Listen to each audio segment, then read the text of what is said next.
So Yeah. Mhm. That's exactly the idea was, yeah. I didn't think about putting it in those terms, but that's exactly it was like, like a driver's inspection, a pre-trip. Yeah. Yeah. Yeah. That's perfect.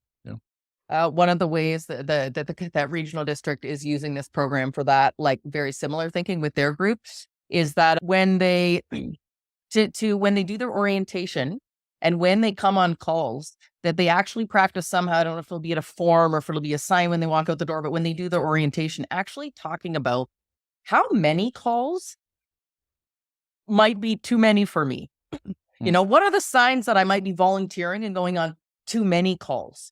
Because when they did their assessment, I mean, not a surprise, but when, the more calls you go on, the more at risk you are of potentially experiencing some of these ill mental health kind of stuff, right? So actually checking in when you do your orientation and then thinking about and understanding when is too much, right? And like knowing that there is a line, right? Especially when you're juggling these different things, right? And you don't have to go on every call or every type of call, right? So that you can maintain longer. So same idea is this checking in with yourself at regular intervals to recognize where you're at, which is a real key in any mental health therapy, service support, any clinical intervention, really.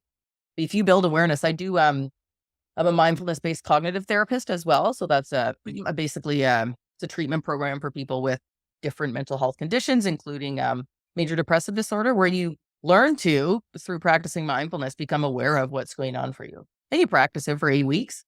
And if you get up, by the end of 8 weeks, if you participated in meditating every day, checking in with yourself, it's happening in your brain now, right? Same idea. If we're practicing this regularly all the time, it's going to become we're going to make those connections and we're going to be doing it. We're not even going to have to think about how's my body coping with this. I'm going to know. And that means I know tonight when I go home after work, I'm going to cancel whatever my plans were. I'm going to take care of myself. I'm going to have some quiet, whatever it is that helps you feel better. And you just do it automatically. You learn to take care of yourself.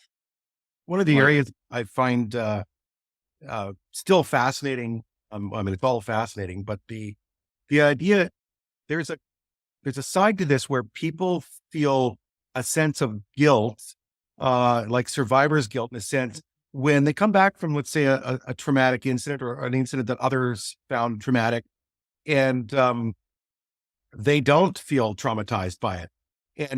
And one of the things that I'm trying to get across to our firefighters is that it's okay to be okay, right?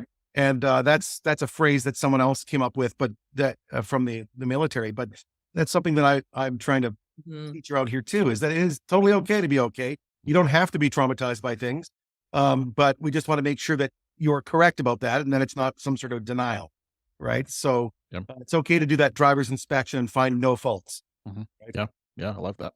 Yeah, we often talk about it's okay not to be okay. Yep. It's okay to be okay. I like that. Yeah, that's good.